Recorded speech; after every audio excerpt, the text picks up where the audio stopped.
Okay, hello Capricorn. So, ang basa natin ngayon is para sa iyo, no? Titingnan natin kung sino ang nagkakagusto sa iyo, no? Maaari rin kasama rito ang iyong iniisip na persons, no? Titingnan natin kung ilan sila, kung sino yung mga, ang title nito, kung sino, Capricorn, sino ang nakatitig sa iyo, no? Ibig sabihin, may gusto sa iyo, may nakapokus sa iyo, no? Gustong crush na ka, o crush ka, no? So, ayan. Kaya, pa-support naman po ng Happy Angel Reading, Capricorn. And welcome din po ang mga cross watcher, no? Malay nyo, isa po kayo dito sa may gusto kay Capricorn. Ayan, so titingnan po natin, no? Siyempre, titingnan din po natin ang kanyang ang kanyang lihim na feeling sa iyo, nararamdaman. Okay, spirit guide, para po ito kay Capricorn. Sino ang taong nakatitig kay Capricorn? Sino ang taong nakatitig kay Capricorn?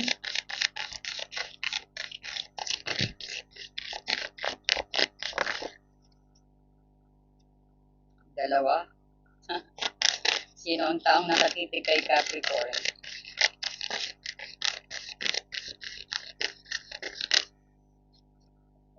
Okay.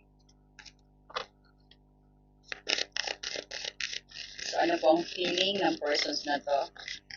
Anong feelings ng persons na to kay Capricorn? So, yan. Dalawa, no? Ang nakatitig na tao sa'yo, ang talagang nakapokus sa'yo.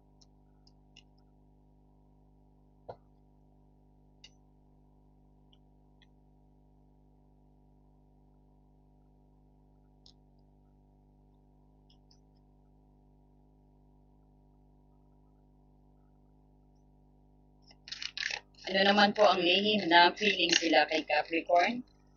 Ano ang lihim na feelings nila kay Capricorn, Spirit Guide? Ano ang lihim na feelings nila kay Capricorn?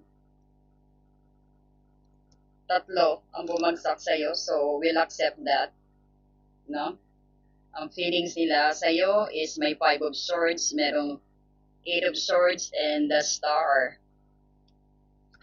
We'll respect yan, no? Nagpapapansin sa atin ang mga cards, so kailangan natin basahin yan. So, while po nagsha-shuffle ako, pa-like and hype naman po dyan.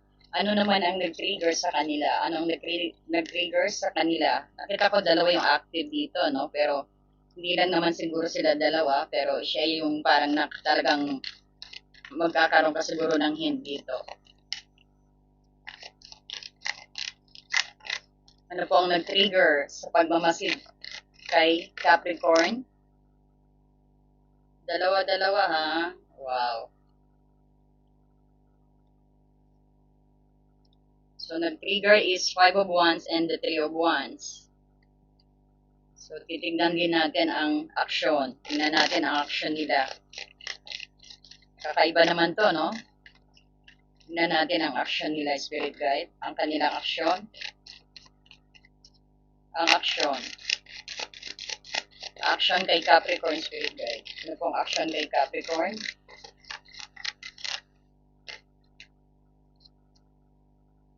Init to. Dalawa. Dalawa rin. So, tingnan naman natin ang Spirit Guide.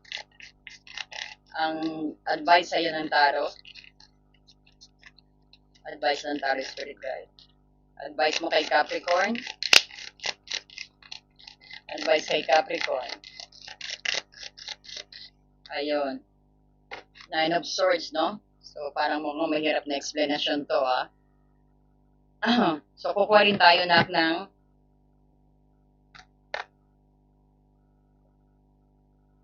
oracle, no? Para tingnan natin kung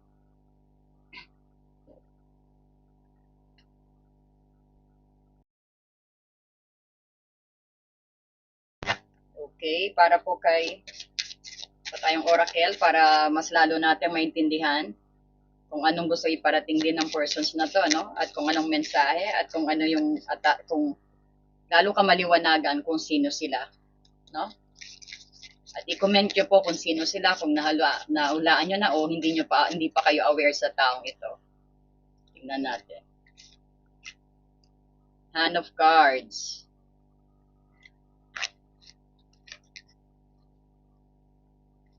Healthy choices.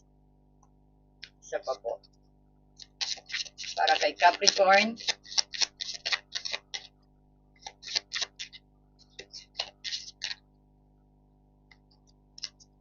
Capricorn, self-indulgence daw.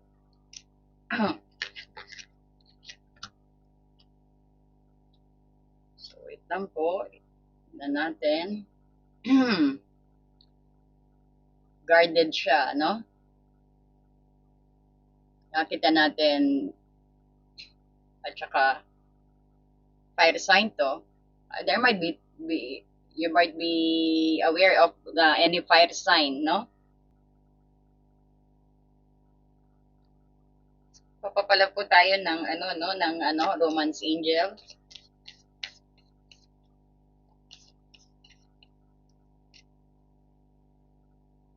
Passion.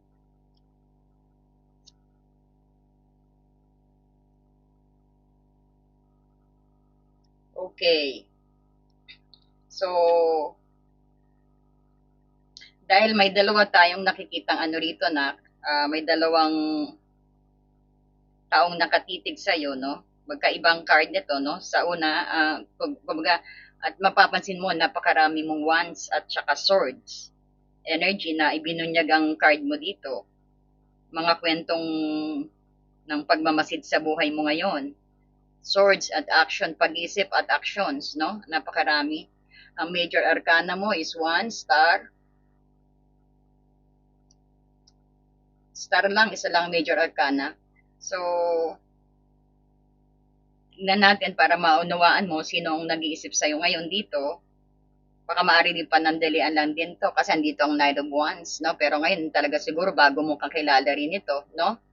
And sa person's A mo, andito ang Seven of Wands.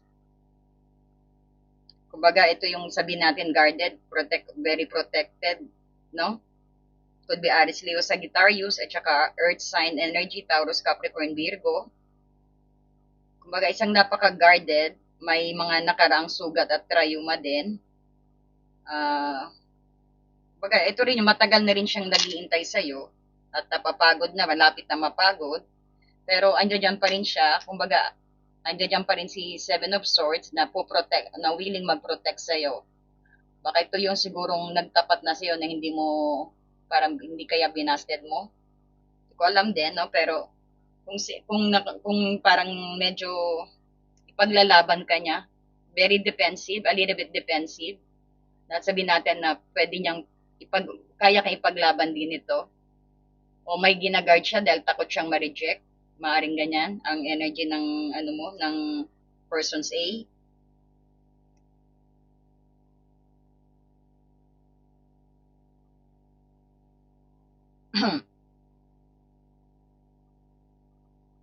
So, parang siya parang nakita natin dito,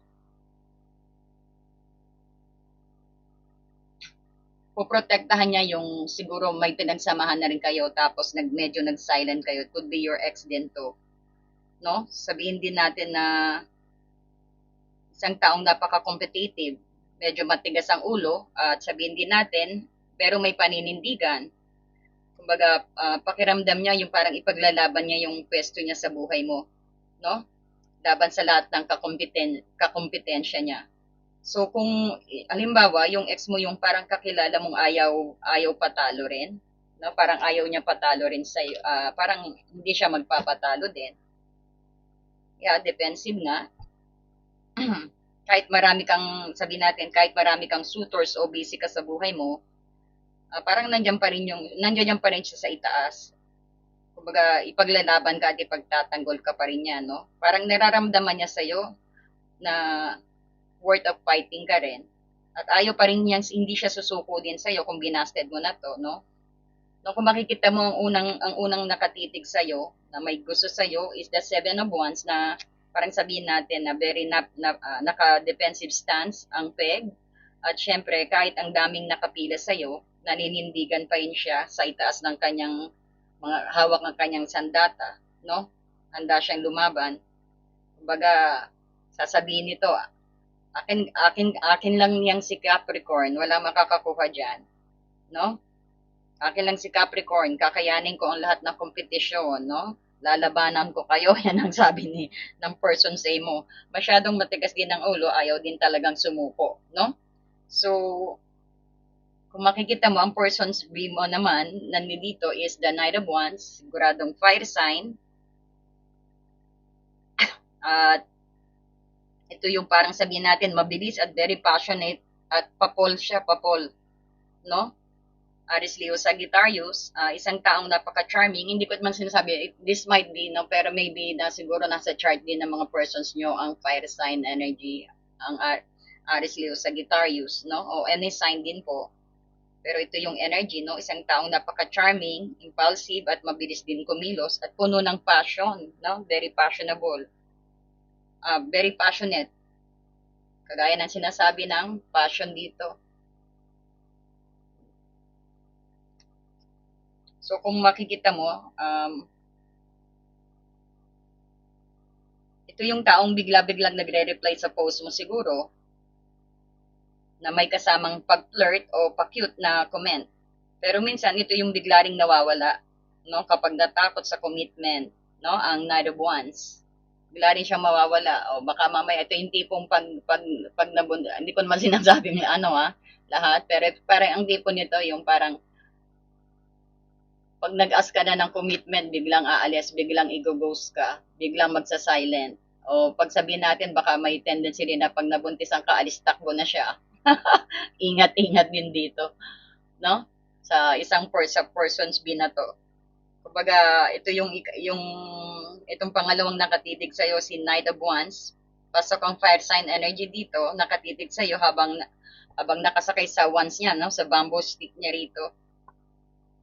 Gusto niyang magpa-impress din sa iyo at biglang magparamdam. Pero this is very charming, very handsome persons, very articulate na tao, no, ang energy niya. So, baka maaari ka rin mag-fall dyan sa taong iyan. Baka crush mo na rin yan, no? So, kung tingnan, ang lihim nilang nararamdaman sa iyo, Capricorn, and dito ang tatlo ang bumagsak, no? Which is the star at ang eight of swords and the five of swords. So, nakandito mo yung sinasabing competitive energy ng ito, ng unang persons mo to, no? Na willing siyang makipagkompetensya dahil alam niya maraming ring siyang kakompetensya. No? Nakukuha mo ang connections nila. Ibig sabihin, pakiramdam niya ay natalo rin siya sa away o nakaraang gulo. Kumbaga, naipit siya sa sarili niya ng takot sa ito yung 7 defensiveness at saka yung 5 of swords na sinasabi natin hindi papatalo. At all costs, kailangan ipanalo kanya. No? Ito rin yung sarili niya, natakot din siya, so nag-overthinking din siya na baka makuha ka rin ng iba. O sabihin din natin, ikaw pa rin yung kanyang pangarap at pag-asa sa star. No? Halimbawa, nagsisisi siya sa lumang away ninyo,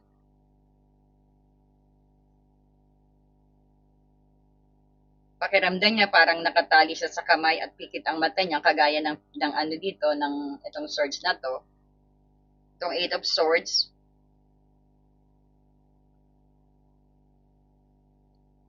At syempre, puno siya ng pag-alala.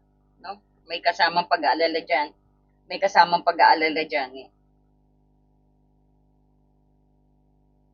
Pero sa kabila ng lahat, no, ikaw pa rin ang star niya, kahit ano pa yung pinagdaanan nyo. Ikaw pa rin ang tanging pinapangarap niyang maabot muli.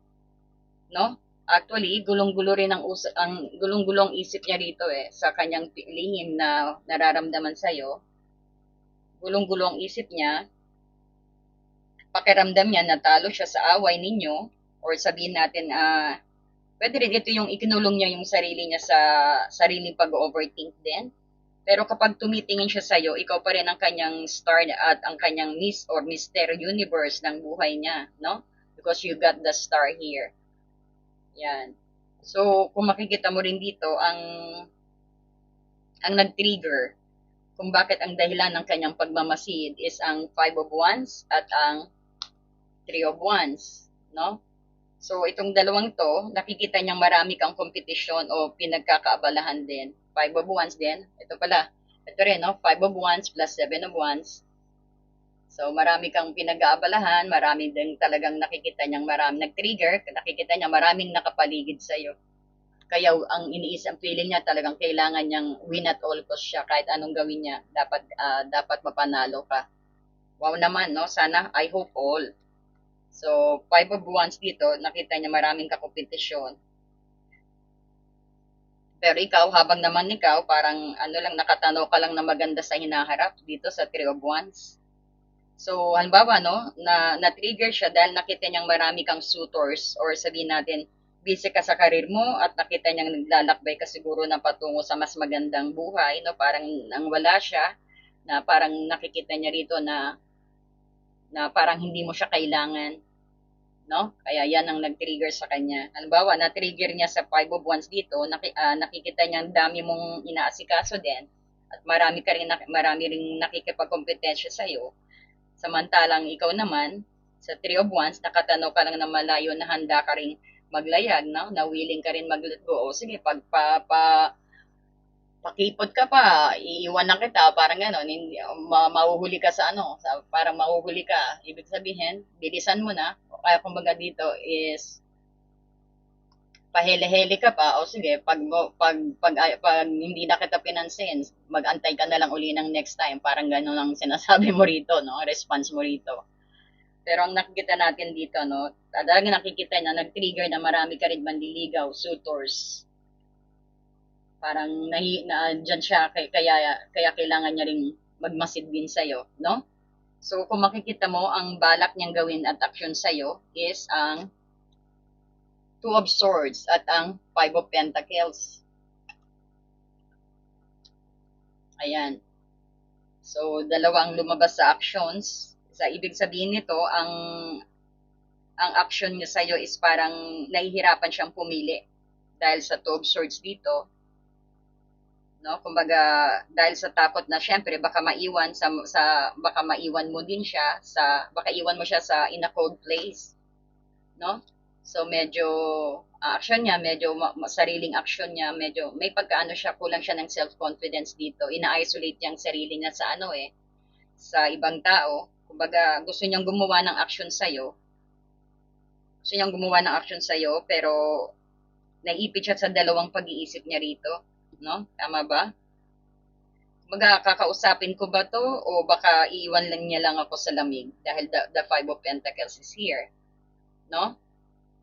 So yan, nagdadalawang isip. So, parang naiipit sa Two of Swords at nagdadalawang isip kung magte-text ba ako o hindi. Parang gano'n, no?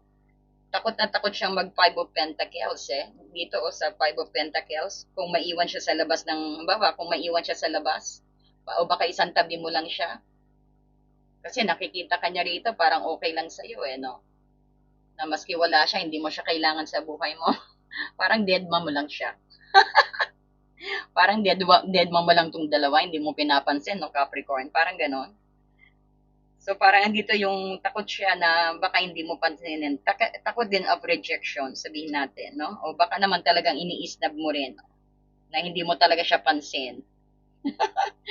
So andito ang advice sa iyo na ang Nine of Swords dito, ito yung mag-set ng malinaw na boundaries dito, no?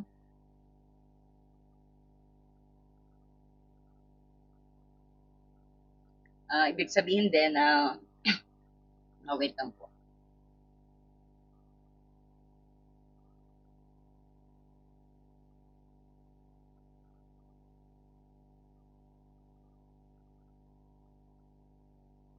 Yeah, uminom lang po akong tubig. So, ang advice dito is Nine of Swords, no? Kumbaga, parang itigil ang overthinking at sabihin din natin at itigil din yung sabihin natin yung guilt, tanggalin ang guilt at itigil din yung hindi pagtutulog. Medyo hindi ka na, ang advice dito sa'yo is medyo hindi ka nakakapagtulog din dito, no? Baga sa halip na magpuyat sa gabi habang iniisip mo ang kung ano yung kaya ng iniisip nila, iniisip mo rin na baka may iba na siya o ano kaya magiging maling mangyayari.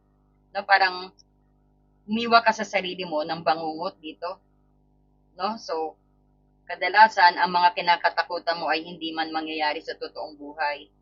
So, sabi ng Nine of Swords sa'yo, matulog ka na at i-off mo ang wifi mo dyan at di ka makapagtulog-tulog. Bakit di ka makapagtulog-tulog, no? Iniisip mo rin, although na inaislab mo, pero kulang ka raw sa tulog, oh. Matulog ka na at i-off mo ang wifi mo, no? Kumbaga, ang pinaka-advice sa Capricorn, stop overthinking dito. Pinapahirapan mo lang ang sarili mo sa mga scenario na sa utak mo lang umiikot. Huwag mong dalhin ang problema ng ibang tao bilang sarili mong bangungot sa gabi. Ibig sabihin, although na hindi ka aware sa kanila, yeah, kita natin dito, hindi ka, parang hindi mo sila pinapansin. Pero yung at the current moment na energy mo rito, ina-advise ka na you need to free your sa mga takot, sa free of guilt. Medyo hindi rin siguro connected dito sa pero ito siguro ang pinapayo sa iyo sa mga manliligaw mo, wag mo silang gaano rin wag mo rin gaano silang parang i-detail by detail din dito, no? That cause overthinking, no? So kung makikita mo rito,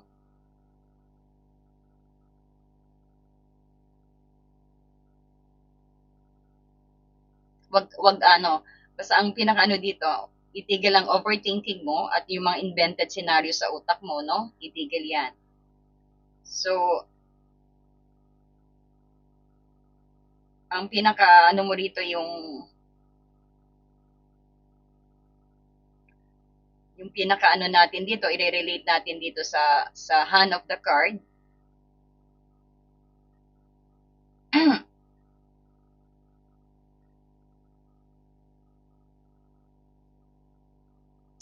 Bakit kaya ito, no? Ang hand of the card is at healthy choices at self-indulgence dito. Kumbaga parang to sabihin natin na ipinapakita na yung lahat ng braha sa'yo dito ngayon. So kaya wag ka na mag-overthinking. Parang ganun, no? O sabihin din natin na nasa kamay mo ang mga card na to, pinapakita, ikaw yung control kung anong susunod na galaw sa larong ito. So you don't need to overthink dyan, no? So, ang healthy choices din dito, oras na para gumawa ng healthy choices, piliin mo yung mga bagay at mga taong nagbibigay sa'yo ng kapayapaan. At hindi yung puro gulo, no? At overthinking. And then, sa dito sa self-indulgence naman, sanayin at spoil ang sarili. Yan ang ibig sabihin ng self-indulgence. Maging proud ka bilang Capricorn, mag-shopping ka, mag-relax ka, mag-pa-spa ka, parang self-love ka mag-focus. Hayaan mo sila magkagusto sa'yo ng kandarapa. No? Basta i-enjoy ang iyong sariling tagumpay dito. No? Dito naman ang fashions na sinasabi ng Romance Angel guidance sa'yo, dahil walang naisulat sa iyo na prompt, narito ang perfectong nang sabi ng kumpas ng Romance Angel batay sa iyong mga card, no? Na kailangan maging be passionate, allow your heart and soul to sing with joy dito, no?